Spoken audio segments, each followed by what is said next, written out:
So I want to talk about being broke, financially speaking. You know, the other day we helped a guy in Utah, and he had a little over $850,000 in merchant cash advances. Think of that number for a minute. Almost $1 million in multiple merchant cash advances. If that number doesn't impress you, let this number impress you. His weekly payments were a little over $38,000 a month, or a week. $76,000 every 2 weeks, $152,000 a month he was paying. And he was in a position where he was at wit's end. He had more month than he did money. And we got those payments down to $8,507 a week. Amortized his payments out way longer, which made his payments way less weekly.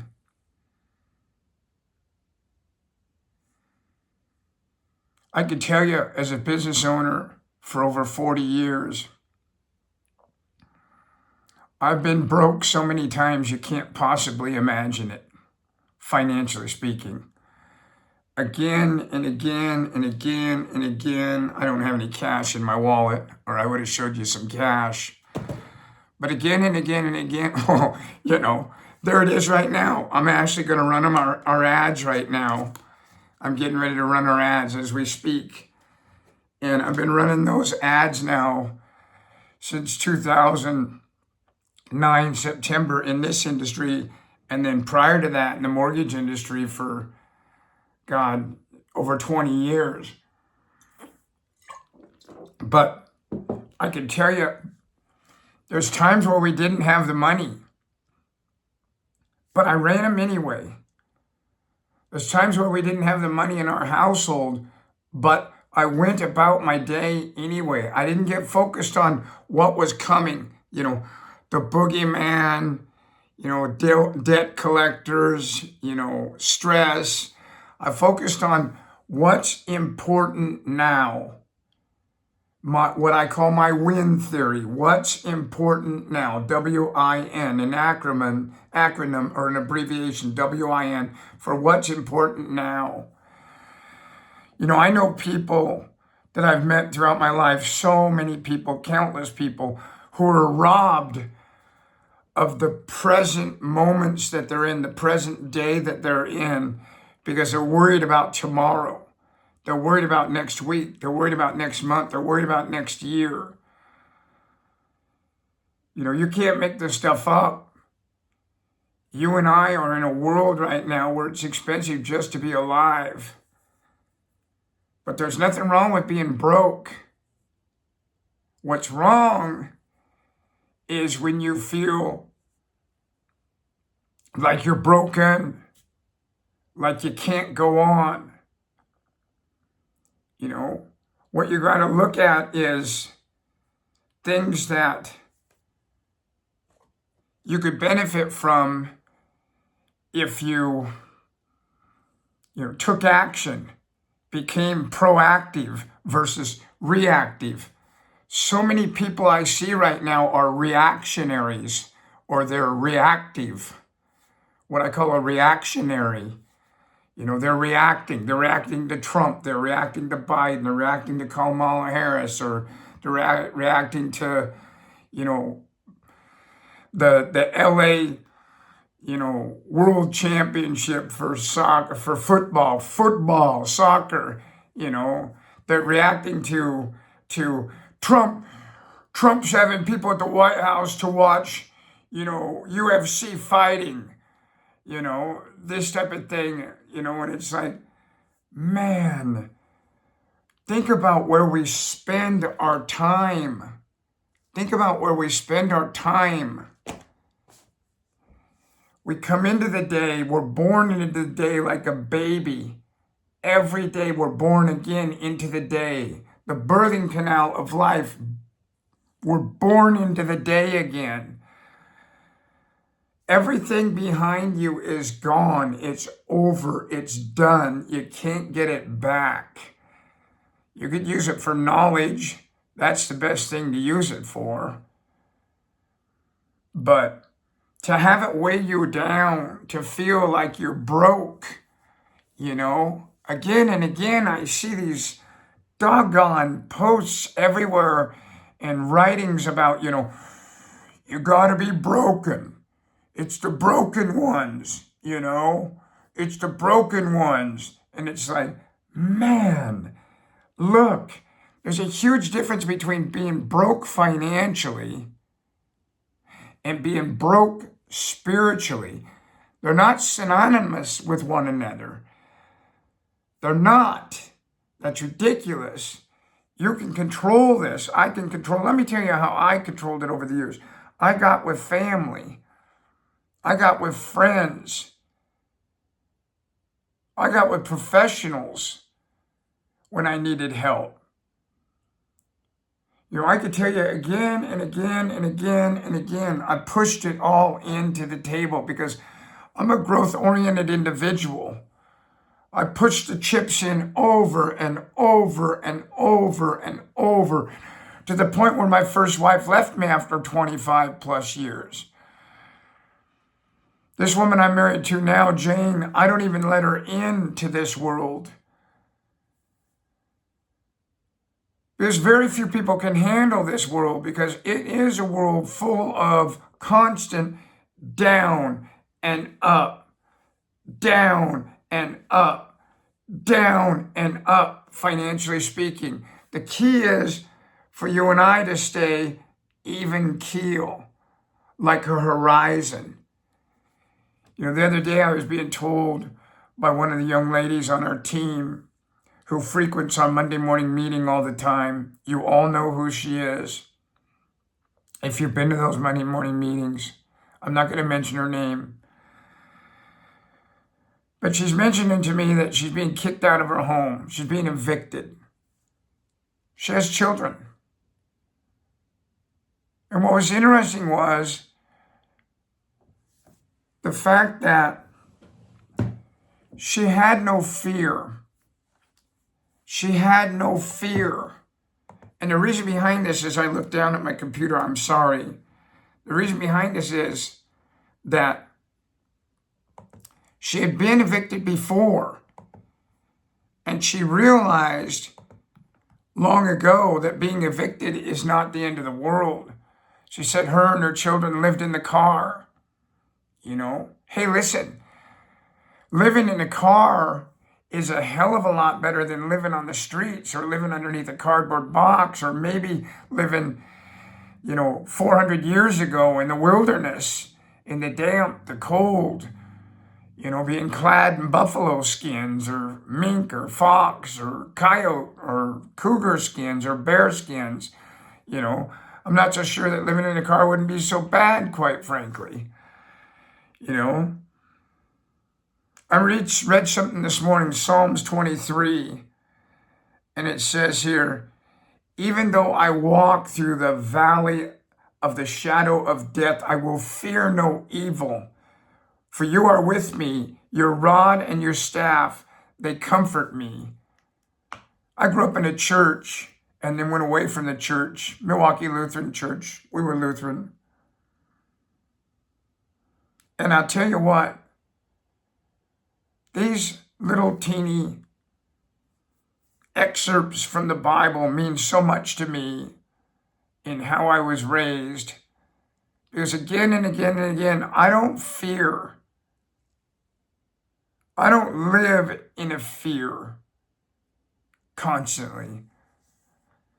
Again and again, I'm asked by people to help them because they're living in fear in regards to money. It's the reason why I got in this industry is because I knew business owners were having trouble with money because I had trouble with money now and then. Down and up as a business owner, down and up as a business owner. It doesn't matter if it's a Subway restaurant, a McDonald's, a movie theater, a landscaper. These people's lives are up and down, up and down, up and down, financially speaking. And you can't be sitting out there saying to yourself, I don't know about this product, Bret. I don't know what to do. I don't know what to say. Hey, listen. All you have to do is say, I'm with an organization that helps business owners who need money. It's that simple. There's nothing to this. Well, what do? I help business owners that need money through this platform with mom and pop business funding. Tell me about it. There's nothing more to tell you. There's nothing more to tell you. We do business loans, merchant cash advances, what we do for business owners. That's what we do. You know, I saw something this morning. This guy is charging $4,995 for you and I to learn how to manifest, to learn how to manifest, to learn how to achieve, to learn how to attract the things you want, to learn how to attract the things you want. You know, I can tell you right now, we've made such a mystery out of manifestation. It is unreal. Listen, your creator, my creator, our creator, the creator, or whether we evolved up out of the ocean and were crawling on all fours and eventually stood up, or came from the monkeys, whatever you want, the chimpanzees, I don't care. However it was that we evolved into human beings, or, became human beings,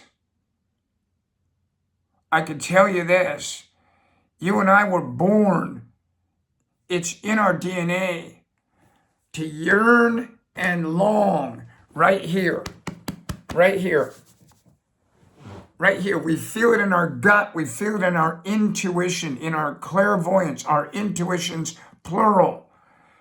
You yearn and you long. I can't begin to tell you how many times I've yearned and longed for my Concept 2 rowing machine right over there, for my, pull-up bar over here, for this invention I made in 2010. Take a look at this oar, shaped like a plus symbol. It's made me millions of dollars. Only thing like it in the world ever built. I invented it. Again, I don't know why it's sitting there, but I got it out for Darius about a week ago, and it's just been sitting there. I'm no different than anyone else. I got clutter laying everywhere, Yearning and manifesting and longing, they're all the same. You don't need to take a class on yearning and longing. What you need to do is you need to trust your gut. You were brought onto this platform. You were brought into this industry for a reason. I had a guy the other day tell us that the client decided they don't want to do the loan. There was over 130 emails on this loan. And this was not $1 million loan. This was a $12,500 loan. And the only reason the people didn't take it in the end is because we found out that there was a partner and we needed that proof, and they couldn't prove it. But we had public records that did, and we needed to prove that there's a document that says that the two of them are partners, that they drew it up, and they couldn't prove it. So they didn't bow down from the loan because they didn't want the loan. Don't kid yourself. They went back and forth 130 different emails. Who does that? People who want something. The thing I always remind people of is they filled out an application for a reason. Don't forget that. So often we have a tendency in America to think that everybody else is doing better than we are, financially speaking, especially business owners. Oftentimes I think it has a lot to do with the fact that they have what we want. They have a business, and having a business is, it represents not working for the man. It represents freedom. It represents opportunity. It represents, time off. But what you may not know about owning a business is this is a merry-go-round that keeps on going, and it never stops. It's a roller coaster that keeps on going, and it never stops. I have never once, ever, in over 40 years, felt like I could stop being the business owner and be a hunter or a fisherman or a husband or a partner, or hell, a wife. I do the laundry, that old traditional housewife crap. I get so sick and tired of that stereotypical wife BS bullshit. My wife works 2 jobs and she loves it. She's a teacher and she's a yoga instructor, and I encourage her to do what she loves. That's all I want you to do, is do what you love. If you've been drawn to this because you're intrigued by it, if you're yearning and longing for more money and you think this is the opportunity of a lifetime, or you thought that when you came on board, understand nothing's changed other than maybe your viewpoint. Again and again and again, I go to different viewpoints in my life. I go to areas in my house, areas in my neighborhood, areas in our city where I've never been before, just so I can see life from a different angle. Because I've got that stress involved in my life every single solitary day. Money, money, money, money, money, money, money, money, money, money, money, money, money, money, money. Up and down, up and down, up and down. This past week, Elon Musk became the first trillionaire. But I can tell you something. Remember when this guy, not a year or 2 ago, was in a situation where probably half of America and a lot of people throughout the world joined that woke bandwagon and drove his stock down to 50% of what it was worth, 40% of what it was worth. That's like you having $10,000 and now you only have $4,000, or $100,000 and now you have only $40,000 or $50,000. It's all relative. There's an old saying: what goes up must come down, or what comes down must go up. Who knows if Elon Musk will continue on in that manner? They say that big trees fall hard. I got to tell you, I've listened to interviews again and again and again about Elon Musk, and he talks about sleepless nights, or he talks about sleeping at the office. I can't begin to tell you how many times I've done that myself, been involved in sleepless nights. Not so much that I was worried as it was I was thinking.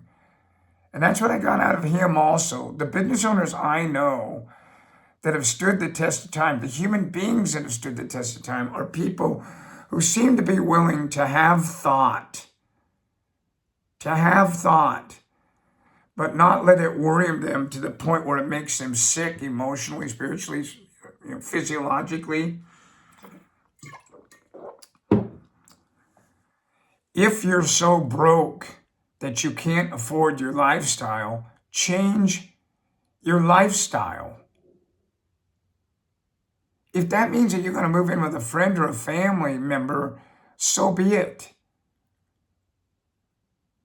I don't know why so many people have such pride that they would rather live on the streets, let their fingernails get full of dirt, their teeth go bad, mentally they start to go to hell. I mean, you can only live on the streets for so long. Why would you live on the streets, for Christ's sake? Hell, if anything, go live in the wilderness, go to Hawaii and live on the beach. Get a spear gun. Steal it from someone's backyard, for Pete's sake, and get a snorkel and a mask and shoot fish. Get some sea life for yourself and live in the sunshine.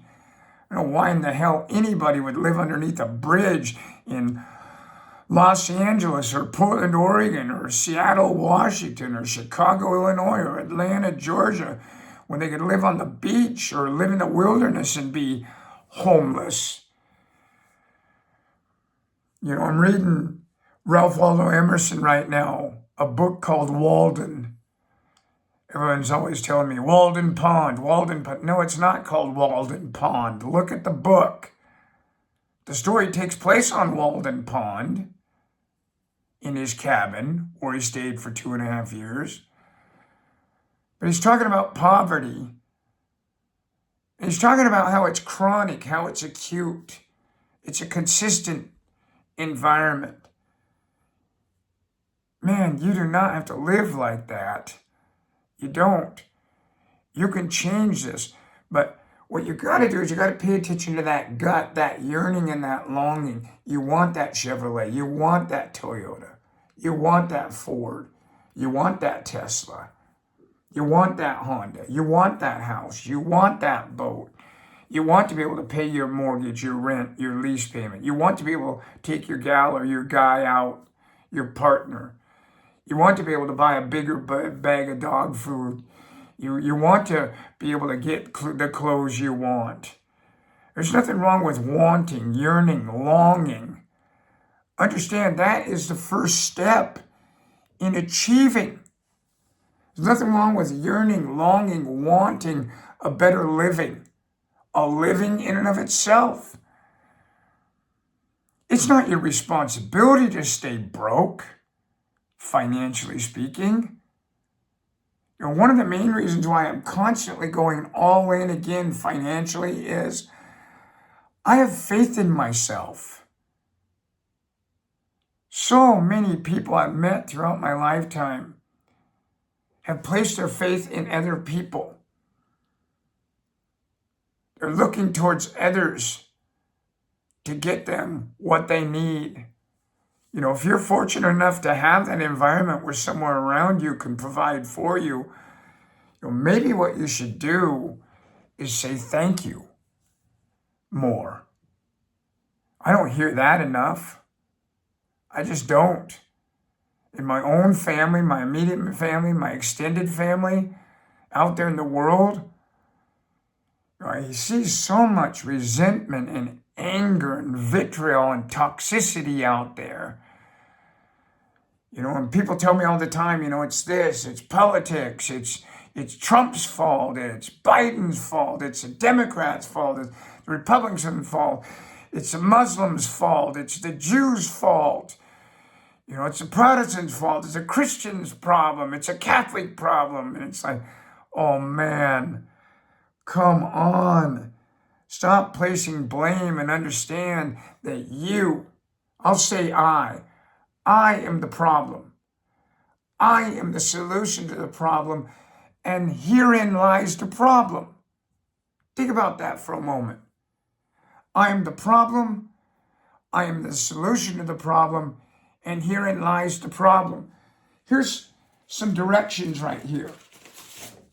These are directions from an orthopedic company right over here, Southern Oregon Orthopedic. And they're teaching me directions on how to strengthen my shoulders. Because I've had torn rotator cuff and we're trying to strengthen the muscles around them. Because now I'm starting to develop that arthritic pain, that constant, nagging shoulder pain. And so they've given me directions here. You can see I've written notes everywhere. I'm taking it serious. They've given me directions, but folks, if there's directions that exist on how to improve, the mobility of my shoulders and to relieve me of pain, why wouldn't I get the directions on how to make money, on how to gain those things I'm after, how to champion them, how to win them, how to be part of them. I was asked recently, how long have you been able to talk to these business owners. It's like, man, what would really be more important is to tell you all that there was a time where long before I ever met business owners, long before in this industry and homeowners in the mortgage industry and people in the stock brokerage industry, there was this scared little boy that was going door to door to ask people if I could mow their lawn and make some money. I needed money. Our family needed money. You know, and again and again and again, I was afraid of, their little dog, their big dog, that gruff man that everyone always talked about in the neighborhood, or that bitch that everyone talked about in the neighborhood. But I went to the door anyway, because the pain I was in was far greater than the pain I may experience at their front door, asking them to help me by me giving them a hand. Hey, your lawn's long. I was wondering if I could mow it for you for $2.50, for $5. Are we afraid of rejection? I'm afraid of rejection. I don't like rejection. In fact, I developed this long ago. I've never said this before knowingly in these classes or on any of these videos, but long ago, what I did was I said, okay, I'm going to experience a lot of rejection in my life in these businesses I'm in. So what I want to do is I want to end on a high note. I met so few people over the years that even really understand the high note because I haven't given it much thought. But you got to end on an exclamation point. Even if you're not successful in this industry that day, if you're not successful at what it is you're doing that day, that doesn't mean that you can't go out for a jog or go for a row on your rowing machine or go for a walk and just feel the wind. Take your dog. Hell, put your cat in a buggy or a basket and go for a walk. Do 5 push-ups, do some calf raises, something that creates that sense of having accomplished something. There's a huge difference, folks, between being broke financially and broke spiritually, broke emotionally.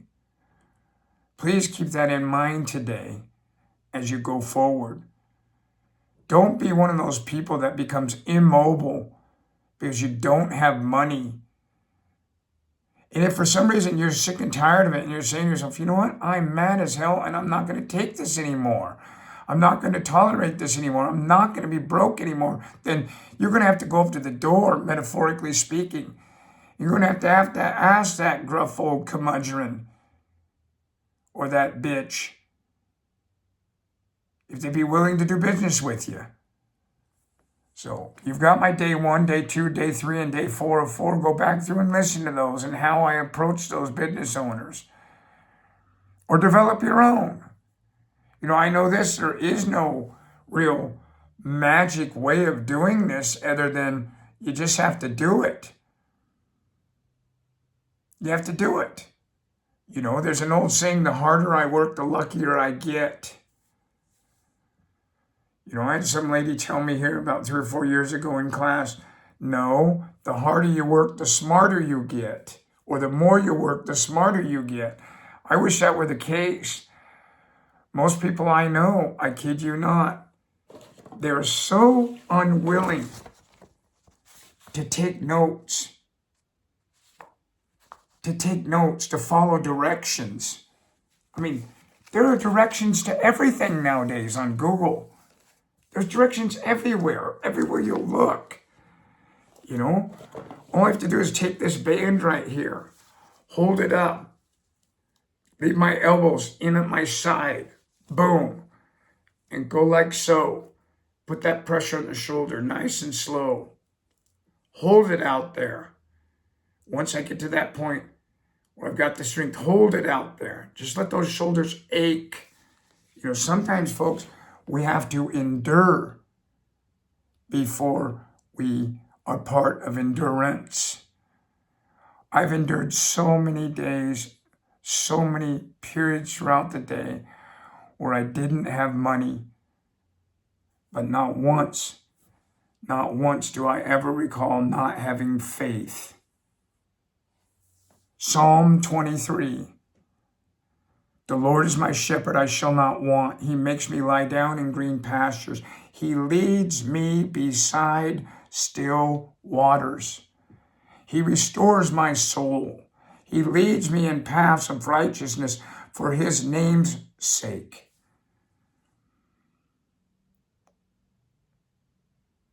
You're not alone. I'm not alone.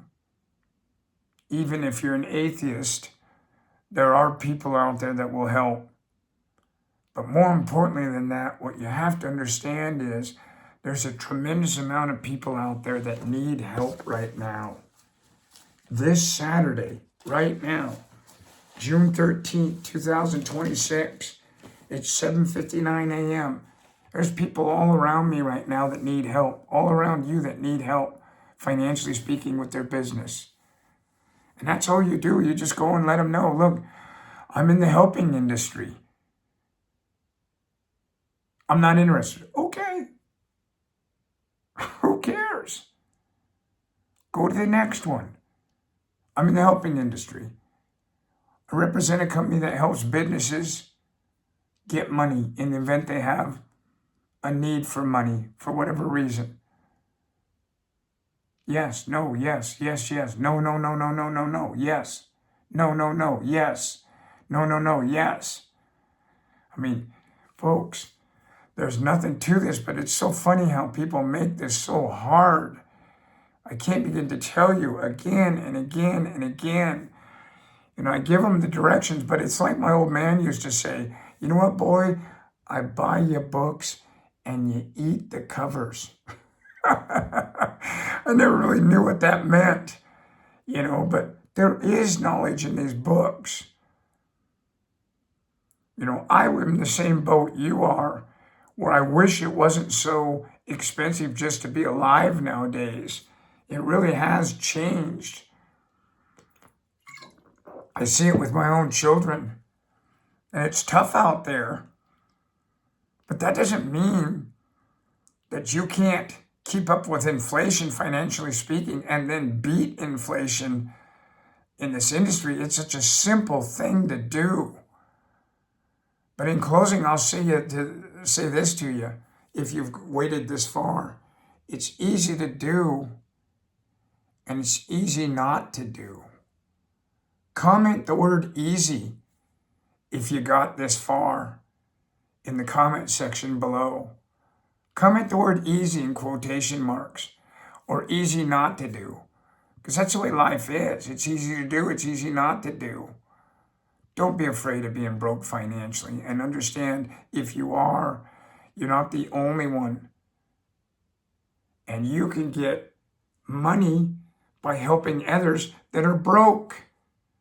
So in the event that they have more month than they do money, that's where you and I come into play. So anyway, have a wonderful Saturday, have a wonderful weekend, or have a wonderful day, evening, whenever you find this video. Bye-bye now. Thanks for listening.